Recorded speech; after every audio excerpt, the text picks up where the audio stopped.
하나님의 말씀 요한복음 14장 21절부터 있는 말씀 23절, 24절을 제가 좀 읽도록 하겠습니다.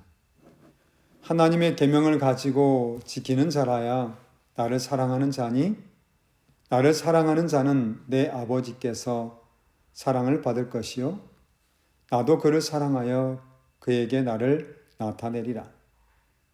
23절 예수께서 대답하여 가라사대 사람이 나를 사랑하면 내 말을 지키리니 내 아버지께서 저를 사랑하실 것이요 우리가 저에게 와서 거처를 저와 함께 하리라.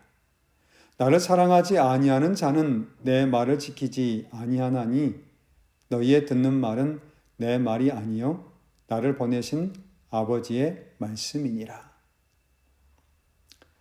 성도 여러분 안녕하십니까? 주의 은혜와 평강 그리고 영육간의 치유하심이 안식일 속으로 들어오신 우리 모든 성도님들과 함께 하시기를 주님의 이름으로 기원합니다. 한 주일을 열심히 사시고 주님 앞에 나오신 우리 성도님들께 주님의 한량없으신 축복이 함께 하시기를 간절히 바랍니다. 어떻게 지내셨습니까?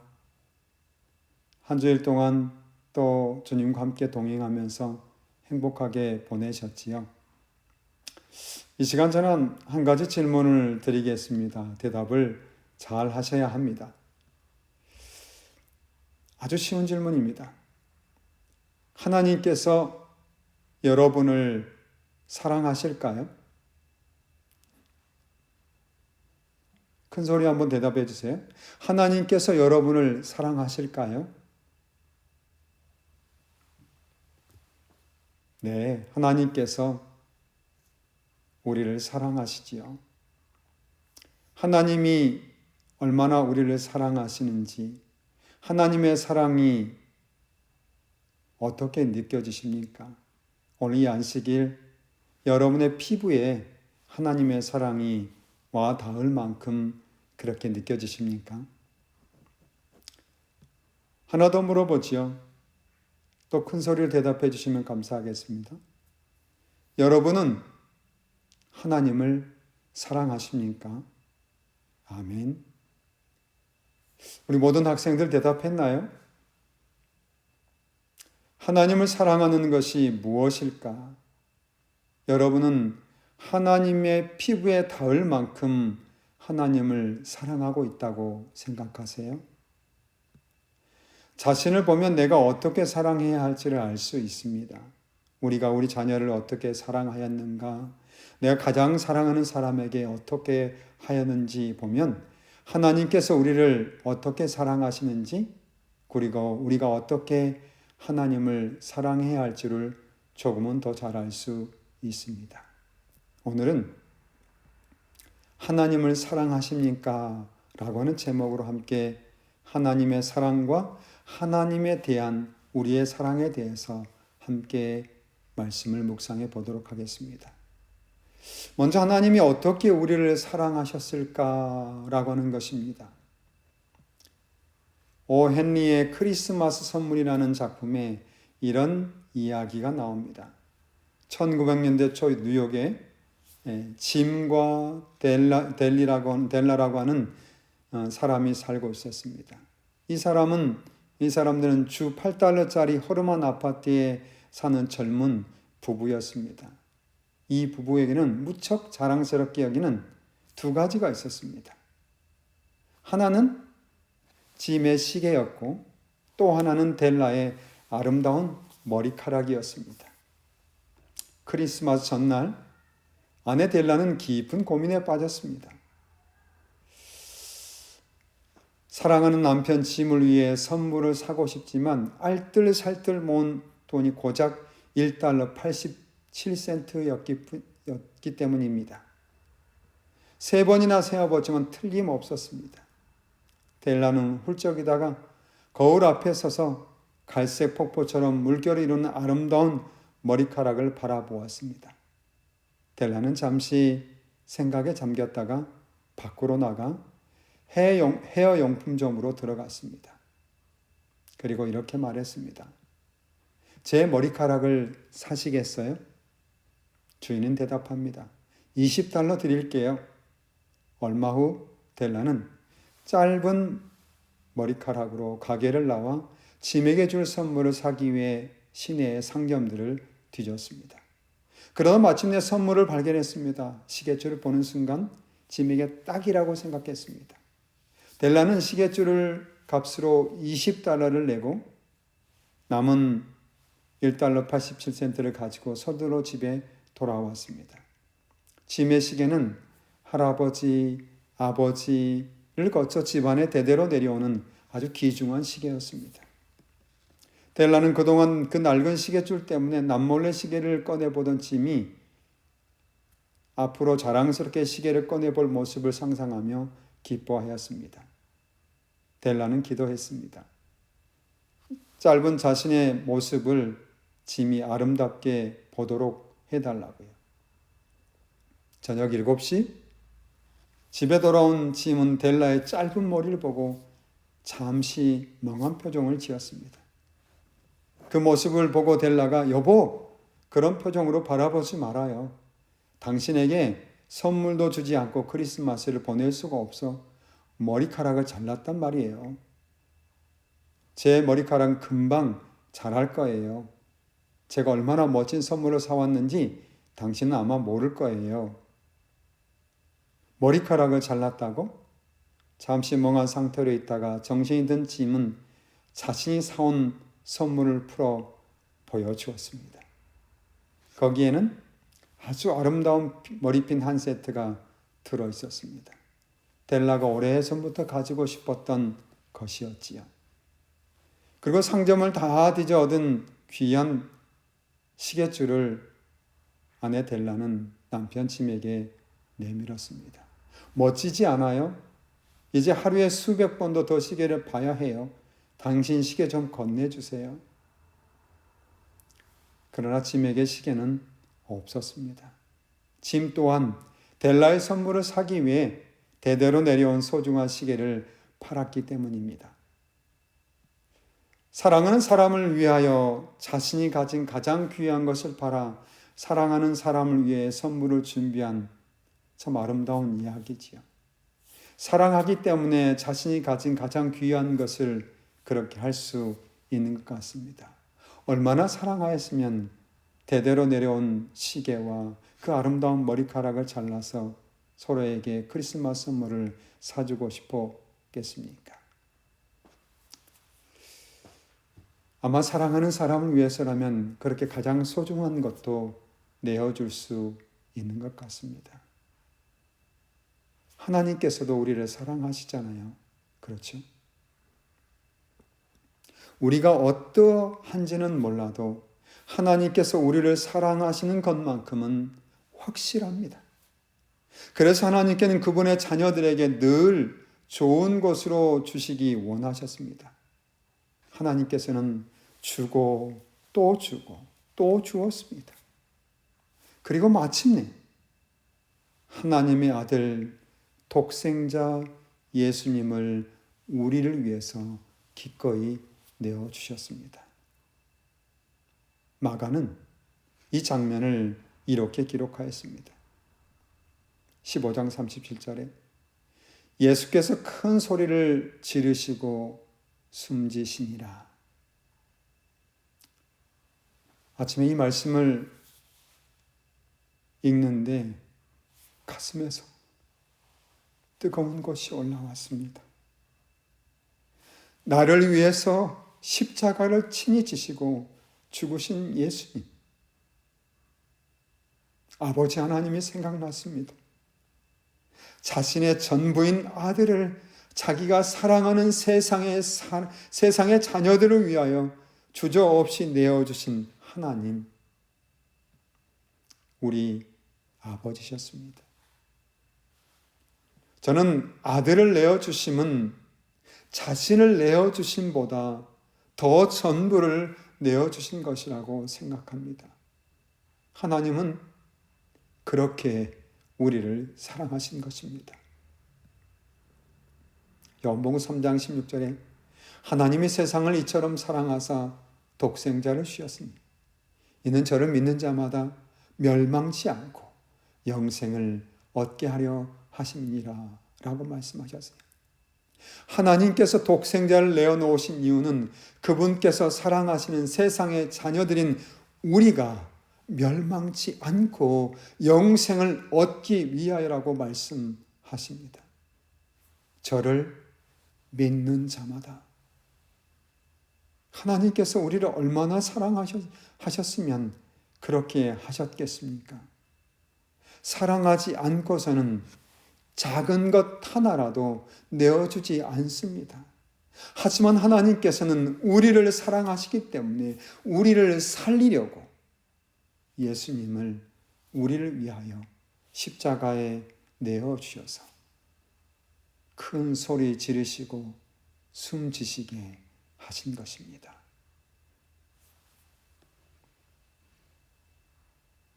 주님께서는 우리를 너무 사랑하셔서 심장이 터져 죽으셨다 그랬습니다.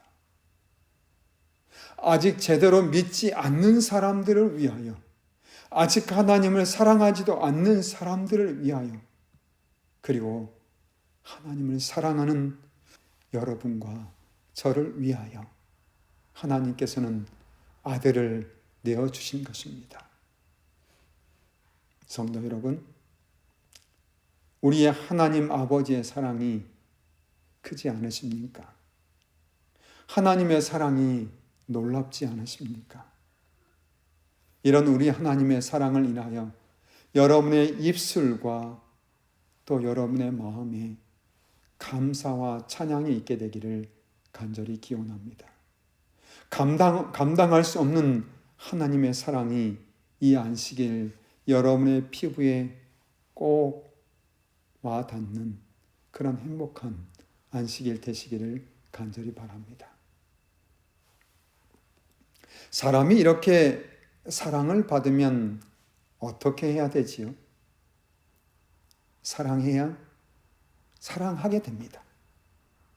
하나님께서는 교회인 우리들을 신부라고 말씀하셨습니다. 하나님의 아들의 신부가 될 우리들에게 하나님께서는 아들이 좋아하는 것들과 하나님께서 좋아하시는 것들을 무엇인지 말씀해 주신 것입니다. 저와 저희 아내는 아주 짧은 기간 6개월 정도 연애를 하고 결혼을 하였습니다. 물론 같은 지역에 살았기 때문에 교회 또에서 가끔 볼 그런 기회도 있었습니다. 또 제가 다니던 서북교회에서는 아내가 다니던 이 성종교회라고 하는 것을 도와주고 있었기 때문에 가끔 곁에서 볼 기회도 있었습니다. 그렇다고 특별한 관심을 가지고 있지는 않았습니다. 한 번은 광주 지역에 체육대회를 하는데 이런 일이 있었습니다. 청년들이 운동장에서 반야구를 하는데 어떤 키 작은 아가씨가 심판을 보시는 목사님과 큰 소리로 실랑이를 하고 있는 것입니다. 그때 마침 제가 그것을 지나가면서 그 모습을 보았어요. 그러면서 이런 생각을 했어요. 와, 누가 저 아가씨랑 결혼하는지 걱정이다. 그런데 시간이 지나고 그 키 작은 아가씨가 저에게 사귀자고 하는 것입니다. 뭐 사귀는 거야 어렵지 않지만 내가 좋아하는 것을 해줄 수 있겠느냐고 물었습니다. 뭐냐고 말해보라고.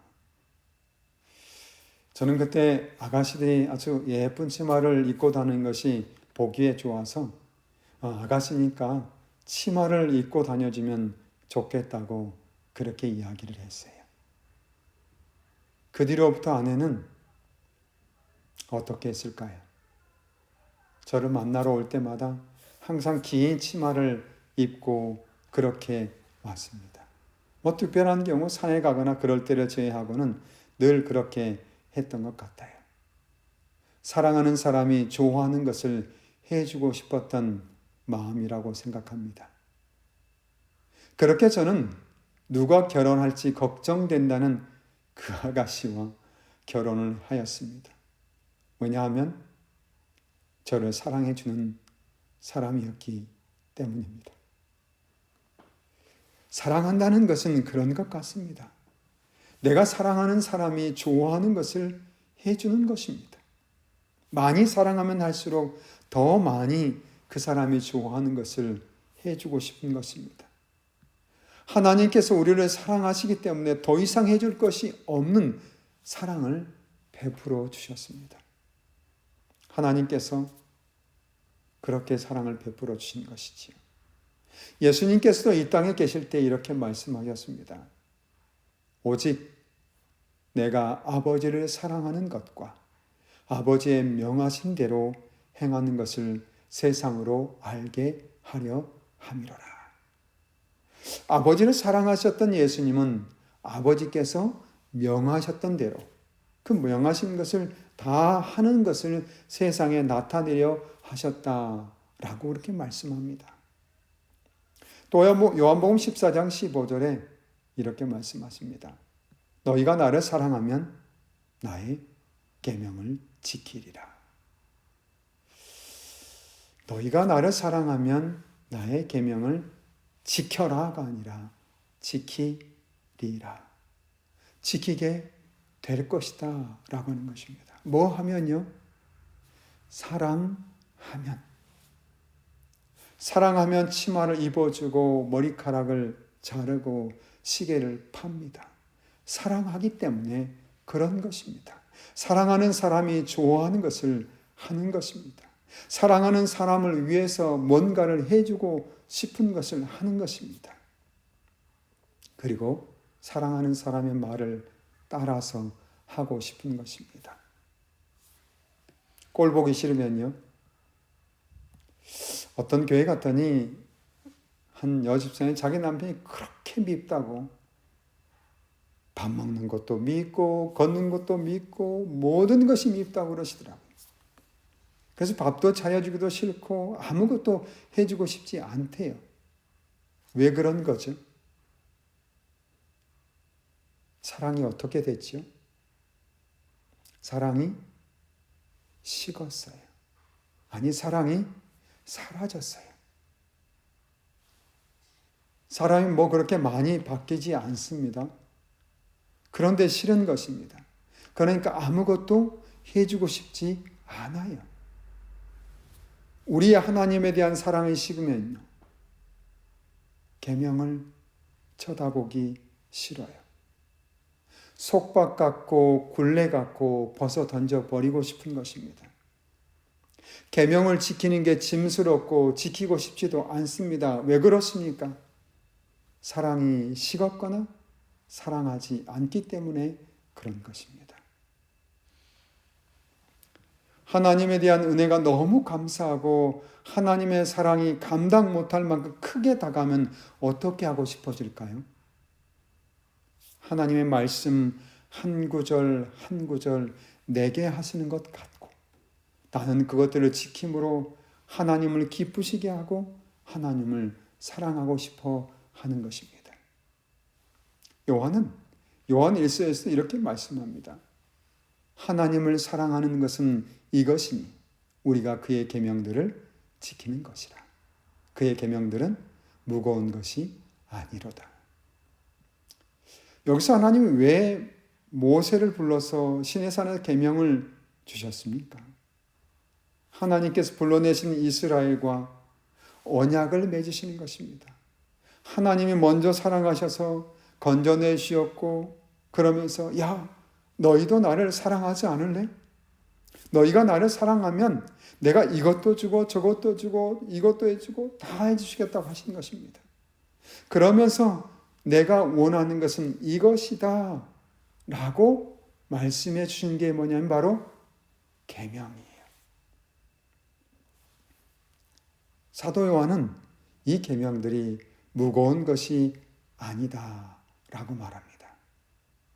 사랑하면 무겁지 않습니다. 그런데 사랑하지 않으면요 무거운 짐이 되는 것입니다. 아내랑 시장바구니를 들고 시장을 갔습니다. 차가 없어서 걸어서 갔어요. 혜린에게 최대한 최식을 해서 먹이기 위해서 그렇게 채소를 사다 보니까 장바구니 가득 찼어요. 차도 없고 한 400m는 걸어가야 하는데 이걸 누가 들어야 합니까? 제가 들어야지.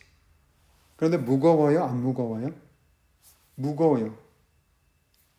아내가 무겁지 않느냐고 하면 뭐라고 말할까요? 괜찮다고. 무거운데 아내가 무거운 짐을 들고 가는 것보다는 무겁지만 내가 들고 가는 것이 더 좋은 것입니다. 왜요? 사랑하기 때문입니다. 아마 미웠다면 절반은 아니어도 아내가 좀 들고 가도록, 왜 나만 들고 가냐, 당신도 좀 들고 가라고 그렇게 했을 것 같아요. 사랑은 그런 것입니다. 무거운 것이지만 무겁지 않게 느껴지는 것입니다. 예수님은 하나님의 계명들이 무거운 것이 아니라고 말씀하셨어요. 여기서 중요한 것은 무엇일까요? 요한복음 처음에 읽은 말씀을 제가 다시 한번 읽어보지요. 나의 계명들을 가지고 지키는 자라야 나를 사랑하는 자니, 나를 사랑하는 자는 내 아버지께 사랑받을 것이요, 나도 그를 사랑하여 그에게 나를 나타내리라. 예수께서 대답하여 가라사대 사람이 나를 사랑하면 내 말을 지키리니 내 아버지께서 저를 사랑하실 것이요, 우리가 저에게 와서 거처를 저와 함께 하리라. 나를 사랑하지 아니하는 자는 내 말을 지키지 아니하나니 너희의 듣는 말은 내 말이 아니요 나를 보내신 아버지의 말씀이니라. 여러분, 계명에 있어서 중요한 것은 무엇이라고 생각하십니까? 사랑입니다. 사랑하면 지키고 사랑하지 아니하면 지키지 아니하나니 라고 말했어요. 여러분, 잘 들어주세요. 계명의 무게는 사랑에 반비례합니다. 사랑하면 사랑할수록 계명의 무게는 가벼워집니다. 반면에 사랑이 식어지면 식어질수록 계명은 무거워집니다. 그렇죠. 계명의 무게는 사랑에 반비례합니다. 우리 사랑하는 성도 여러분, 하나님을 사랑하십니까? 여러분을 죽기까지 사랑하신 그 사랑을 깊이 묵상하시고 피부로 느끼시기 바랍니다. 사랑하게 되면 변화됩니다. 우리 사랑하는 성도 여러분들이 정말 하나님의 사랑을 깊이 느껴서 하나님께서 내가 너를 사랑해서 준 그것을 정말 깊이 살피고 그것을 깊이 살피면서 그것을 지키기를 즐겨하고 기뻐하고 무거운 것이 아니라 가벼운 그런 계명이 되시게 되기를 간절히 바랍니다. 주님을 사랑하는 사람을 우리 주님께서는 사랑하시겠다고 약속하셨습니다. 우리 주님께서 우리를 찾아오셔서 거하시겠다고 한 사람은 나를 사랑한 사람, 하나님 아버지를 사랑한 사람이다 라고 그렇게 말씀하고 있는 것입니다. 사랑하는 것은 이것이니 곧 나의 계명을 지키는 것이다 라고 말씀하신 우리 예수님의 말씀을 오늘 이 안식일 우리 사랑하는 성도 여러분들이 기억하시게 되기를 간절히 바랍니다. 우리 사랑하는 성도 여러분, 하나님을 사랑하십니까? 아멘. 사랑하신 줄 압니다. 더 뜨겁게, 더 깊이 그렇게 하나님을 사랑하시는 저와 여러분, 우리 모든 파라가의 성도 여러분들이 되시게 되기를 간절히 바라면서 오늘 말씀 마치겠습니다.